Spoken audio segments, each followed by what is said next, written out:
Assalamualaikum warahmatullahi wabarakatuh. Perkenalkan, nama saya Lulu Karin Pristia. Saya dari Prodi Akuntansi 2019 dengan NIM 721141985 Universitas Negeri Semarang. Nah, di sini saya akan berbagi materi tentang Sistem Informasi Manajemen bab 7, yaitu pengembangan sistem. Nah, pertama kita akan mengetahui apa itu pendekatan sistem. Pencarian asal-muasal proses pemecahan masalah secara sistematis mengarah pada John Dewey, seorang profesor ilmu filosofi di Columbia University. Dalam sebuah buku tahun 1910, Dewey mengidentifikasi 3 rangkaian pertimbangan yang terakibat dalam pemecahan sebuah kontroversi secara memadai. Yang pertama, mengenali konservasi. Yang kedua, mempertimbangkan klaim-klaim alternatif. Yang ketiga, membentuk suatu pertimbangan. Nah, selanjutnya ada tahapan dan langkah-langkah pendekatan sistem. Ada tahapan upaya persiapan, tahap kedua upaya definisi, tahap 3 upaya solusi. Nah, ada juga langkah-langkah. Berdasarkan tahap pertama, upaya persiapan, langkah 1, melihat perusahaan sebagai suatu sistem. Langkah 2, mengenali sistem lingkungan. Langkah 3, mengidentifikasi subsistem perusahaan. Nah, berdasarkan tahap 2, upaya definisi. Langkah 4, yaitu melanjutkan dari tingkat sistem ke tingkat subsistem. Nah, langkah kelima, menganalisis bagian-bagian sistem dalam suatu urut-urutan tertentu. Nah, selanjutnya tahap 3, upaya solusi. Langkah 6, yaitu mengidentifikasi solusi-solusi alternatif. Langkah 7, mengevaluasi solusi-solusi alternatif. Langkah 8, memilih solusi yang terbaik. Langkah ke-9, mengimplementasikan solusi. Langkah ke-10, menindaklanjuti untuk memastikan bahwa solusi tersebut aktif. Nah, selanjutnya siklus hidup pengembangan sistem. Pendekatan sistem adalah metodologi, sedangkan metodologi adalah suatu cara yang direkomendasikan dalam melakukan sesuatu. Nah, pendekatan sistem adalah metodologi dasar dalam pemecahan berbagai masalah. Siklus hidup pengembangan sistem adalah aplikasi dari pendekatan sistem bagi pengembangan suatu sistem informasi. Nah, selanjutnya SDLC tradisional. Tidak dibutuhkan waktu lama bagi seorang pengembang sistem yang pertama untuk mengetahui bahwa terdapat beberapa tahapan pekerja pengembangan yang perlu dilakukan dalam urut-urutan tertentu. Jika suatu proyek ini memiliki kemungkinan berhasil yang paling besar, tahapan-tahapan tersebut adalah 1. Perencanaan, 2. Analisis, 3. Implementasi, yang keempat penggunaan. Nah, selanjutnya ada prototyping. Dalam penerapannya pada pengembangan sistem, prototype adalah suatu versi dari sebuah sistem potensial yang memberikan ide bagi para pengembang, dari calon pengguna bagaimana sistem ini akan berfungsi dalam bentuk yang telah selesai. Proses pembuatan prototype ini disebut prototyping. Nah, selanjutnya ada jenis-jenis prototype. Di sini ada prototype evolusioner dan ada juga prototipe persyaratan. Bisa dibaca ya. Selanjutnya ada daya tarik prototyping. Yang pertama, membaiknya komunikasi antara pengembang dan pengguna. Yang kedua, pengembang dapat melakukan pekerjaan yang lebih baik dalam menentukan kebutuhan pengguna.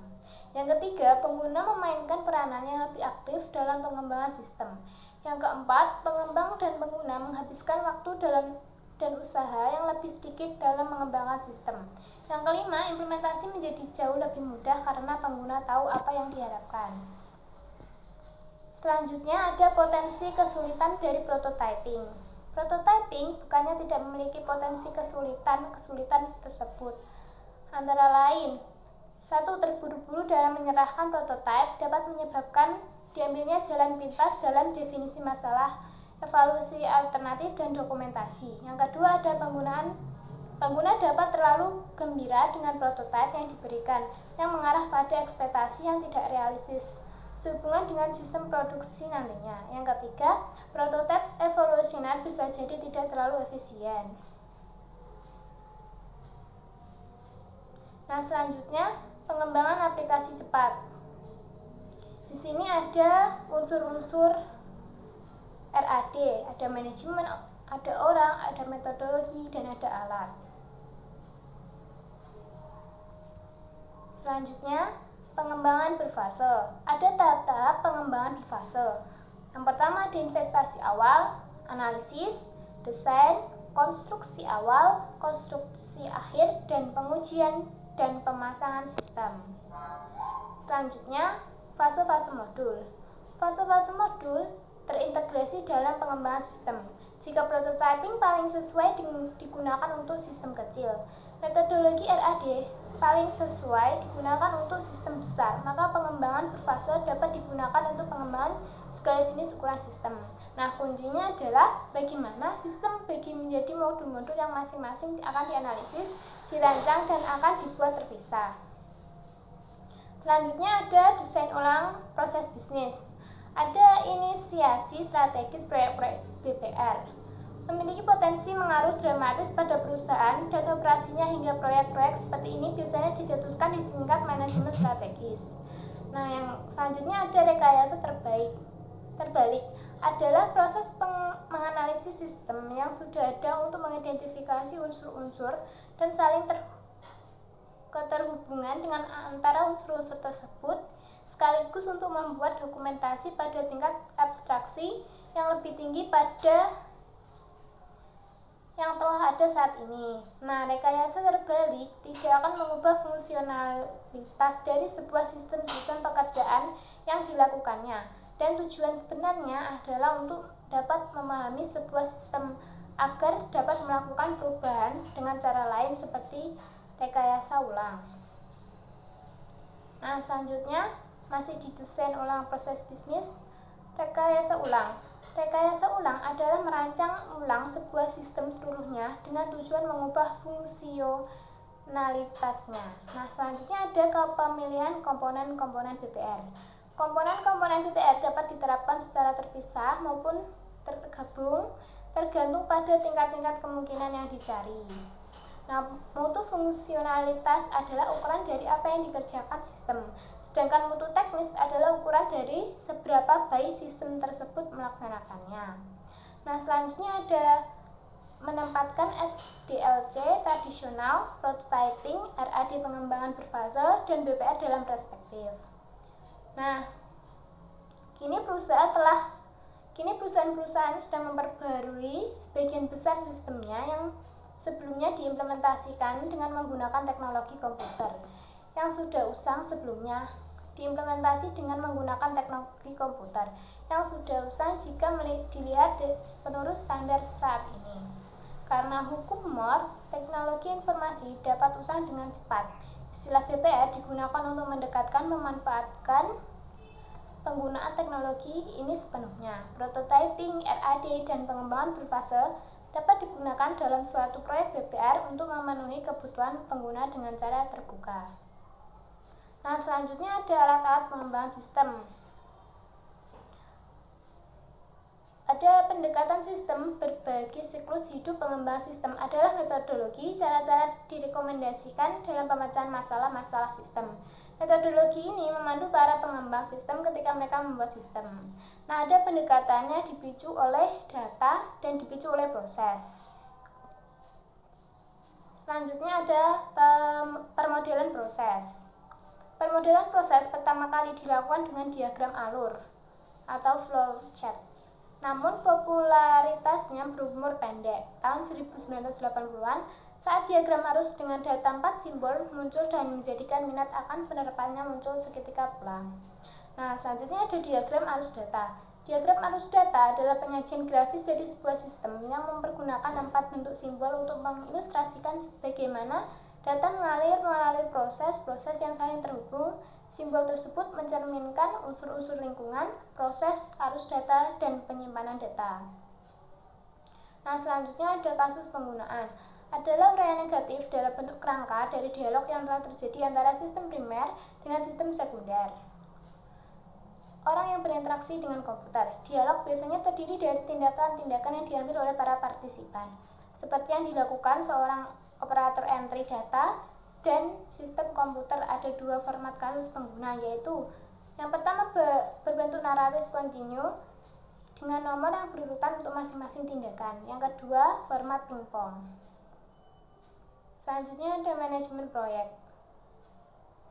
Proyek-proyek pengembangan sistem yang pertama dikelola oleh unit TI dengan dibantu oleh manajer dari entitas sistem, pemrograman, dan operasi. Nah, ada steering committee SIM. Tujuan perusahaan membentuk steering committee akan mengarahkan pengguna sumber daya komputasi perusahaan, maka steering committee SIM akan digunakan. Menjalankan tiga fungsi utama. Yang pertama, menciptakan kebijakan. Yang kedua, melakukan pengendalian fiskal. Yang ketiga, menyelesaikan perselisihan. Nah, selanjutnya ada kepemimpinan proyek. Tanggung jawab akan detail pekerjaan jatuh ke tangan tim proyek. Tim proyek meliputi semua orang yang ikut berpartisipasi dalam pengembangan sistem informasi. Nah, selanjutnya ada mekanisme manajemen proyek.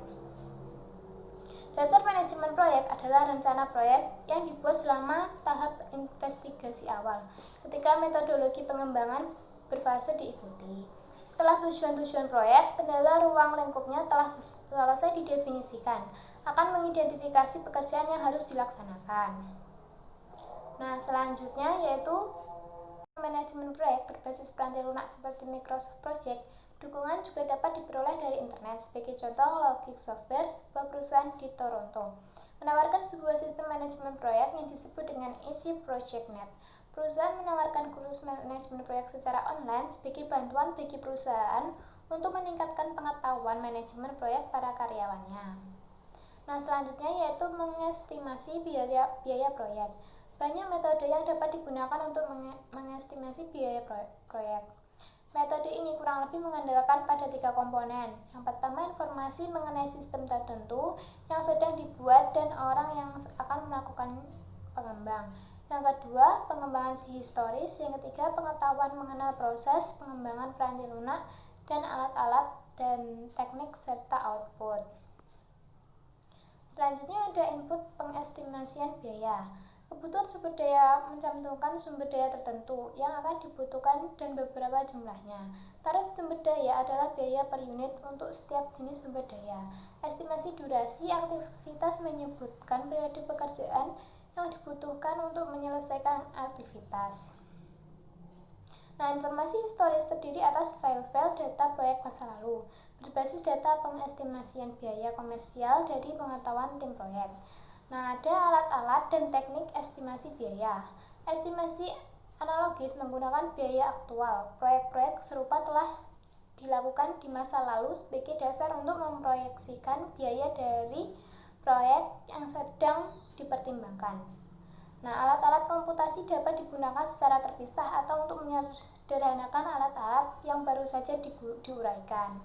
Nah, selanjutnya ada output pengestimasian biaya. Estimasi biaya dibuat untuk seluruh sumber daya yang dibebankan ke proyek dan biasanya dinyatakan dalam unit-unit keuangan yang berlaku seperti dolar atau euro. Nah, sekian dari yang saya sampaikan. Mohon maaf apabila ada kesalahan. Semoga bermanfaat. Wassalamualaikum warahmatullahi wabarakatuh.